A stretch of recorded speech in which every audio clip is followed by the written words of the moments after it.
أعوذ بالله من الشيطان الرجيم. بسم الله الرحمن الرحيم.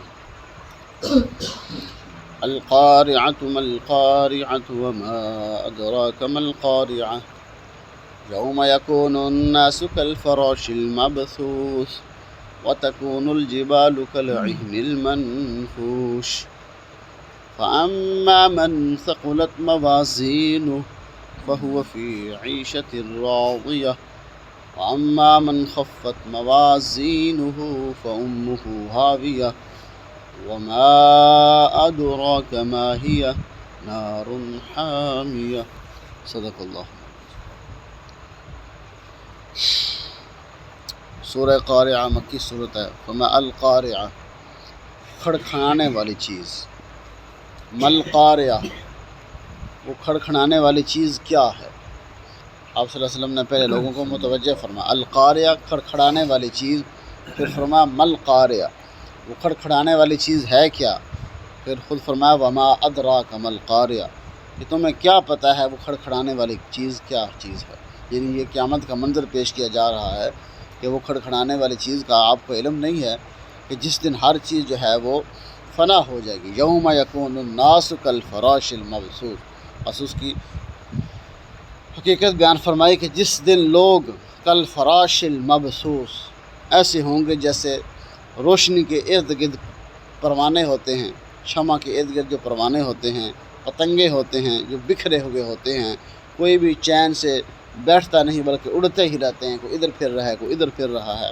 میں کہ وہ دن ایسا سخت دن ہوگا کہ کوئی آدمی بیٹھا ہوا نہیں ہوگا، ایسے اڑتے پھر رہے ہوں گے، ایسے کہ جس طرح روشنی کے ارد گرد شمع کے ارد گرد کیا ہوتے ہیں جو پروانے ہوتے ہیں، پتنگے ہوتے ہیں، وہ اڑتے پھر رہے ہوتے ہیں. وَتَكُونُ الْجِبَالُ كَالْعِهْنِ الْمَنْفُوشِ. اور اس دن پہاڑ جو ہیں روئی کے گالوں کی طرح، دھنی ہوئی روئی جو ہوتی ہے وہ بہت نرم ہو جاتی ہے، اس کی طرح کیا ہے وہ اڑتے پھر رہے ہوں گے رنگین دھنی ہوئی روئی کی طرح.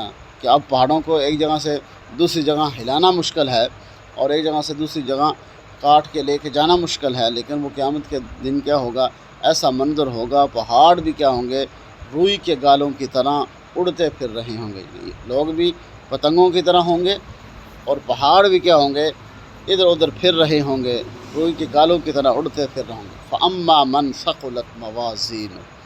بہرحال کہ جس کے اعمال کا وزن زیادہ ہو جائے گا.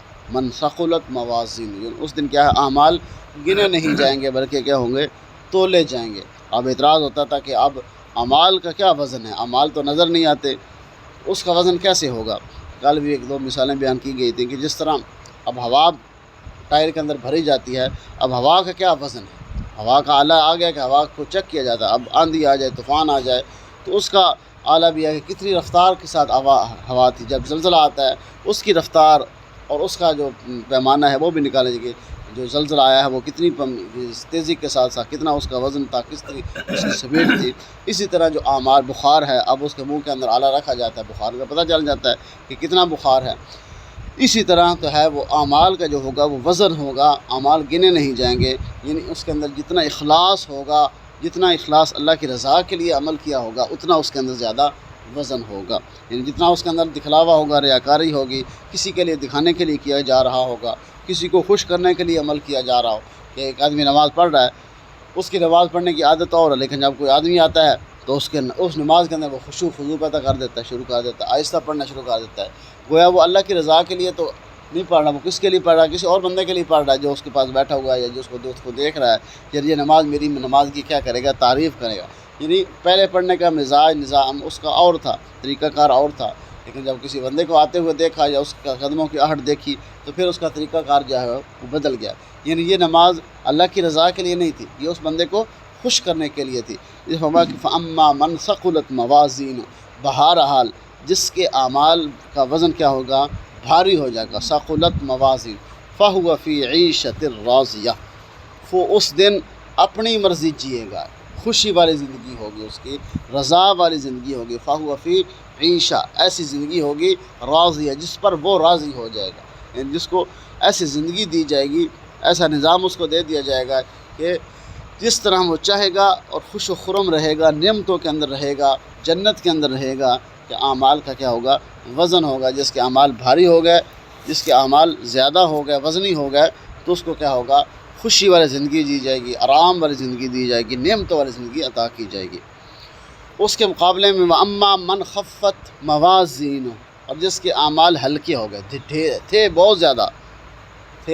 بہت زیادہ لیکن اس کے اندر وزن کچھ نہیں تھا، ہلکے تھے، کیا اس کا وہ ترازو جو ہے وہ اڑنے لگ گیا، اس کے اندر کوئی وزن نہیں تھا، اعمال یعنی نیکیوں کے انبار لے کے گیا۔ حدیث کے اندر کیا آتا ہے؟ ایک آدمی 60-70 سال تک کیا کرتا ہے؟ نماز پڑھتا ہے، تو کیا ہے وہ قیامت کے دن پرانے کپڑے کی طرح لپیٹ کر اس کے منہ پہ مار دی جاتی ہے۔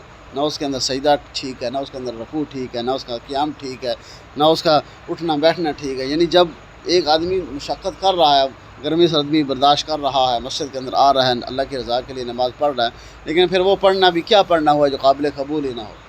وہ کیا ہوا جو قابل قبول ہی نہیں؟ اب کیا ہے؟ نماز پڑھنی ہے، روزہ رکھنا ہے، زکوٰۃ دینی ہے، جو بھی نیک عمل کرنا ہے تو خالص اللہ کی رضا کے لیے اس کو اس طرح کیا جائے کہ اگلے کو پسند آئے۔ آدمی کیا کرتا ہے؟ کسی کو شادی بیاہ پہ کسی کو کپڑا دینا ہو یا کسی کو گفٹ دینا ہو تو آدمی کیا ڈھونڈتا ہے؟ سب سے اچھی چیز ڈھونڈتا ہے، یار میں اس کو دوں، یہ نہ ہو کہ وہ میرا قبول ہی نہ کرے، میرا تحفہ لے ہی نہ۔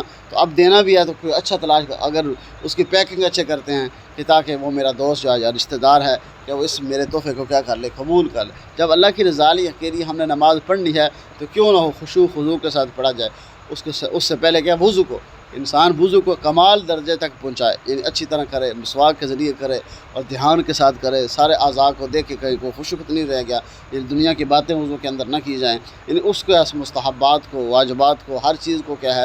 سنتوں کو کی رعایت رکھتے ہوئے کہ آدمی جب وضو کرتا ہے کمال درجے تک پہنچاتا ہے تو پھر اس کو نماز کے اندر بھی خشوع نصیب ہوتا ہے۔ جب وضو اس کا اچھی طرح کیا گیا ہے، اب وضو اگر ہمارا اچھی طرح نہیں ہوتا پھر نماز کے اندر بھی خشوع نہیں ہوتا، تو پھر جب نماز کے اندر خشوع نہیں ہوتا اس کا وزن ہی کچھ نہیں ہوگا۔ تو اس لیے فرمایا وَأَمَّا مَنْ خَفَّتْ مَوَازِينُهُ، جس کے اعمال کا وزن ہلکا ہو جائے گا، کم ہو جائے گا، تھوڑا ہوگا، فَأُمُّهُ هَاوِيَةٌ، اس کا ٹھکانہ حاویہ ہوگا۔ حاویہ جہنم۔ حضرت عائشہ رضی اللہ تعالیٰ سے پوچھا گیا حاویہ کیا چیز ہے؟ اب جہنم تو اس کا نام دوزخ بھی ہے، جہنم بھی ہے، حاویہ کیا ہے؟ حضرت عائشہ رضی اللہ فرماتے ہیں کہ جب آدمی کو پتھر پھینکے گا تو 70 سال تک وہ پتھر گرتا رہے گا، 70 سال تک پتھر گرتا رہے گا، جب آخری مقام تک پہنچے گا وہ حاویہ ہے۔ وہ کیا ہے؟ وہ حاویہ، یعنی جس کے اعمال کا وزن کچھ نہیں ہوگا، ہلکے ہوں گے، تو اس کو جہنم کے اندر اس طرح پھینکا جائے گا جس طرح حاویہ کے اندر پتھر پھینکا جا رہا ہے، یعنی وہ ٹھکانہ اس کا۔ اور فرمایا وما ادراک ما ہی، تمہیں کیا پتہ کہ حاویہ ہے کیا چیز؟ آپ سے کہ اللہ نے فرمایا تم ان کو کوئی پتہ نہیں حاویہ کیا چیز ہے۔ اور فرمایا نار حامیہ، وہ دہتی ہوئی آگ ہے کہ جس سے دنیا کی آگ بھی پناہ مانگتی ہے، یعنی ایسی سخت دہتی ہوئی آگ ہے جس سے دنیا کی آگ بھی کیا کرتی ہے؟ توبہ کرتی ہے، پناہ مانگتی ہے۔ تو اس لیے فرمایا کہ جو بھی عمل کیا جائے خالص اللہ کی رضا کے لیے اس کے اندر وزن پیدا کیا جائے تاکہ میرا یہ عمل کیا ہو؟ قابل قبول ہو جائے۔ اللہ عمل کی توفیق نصیب۔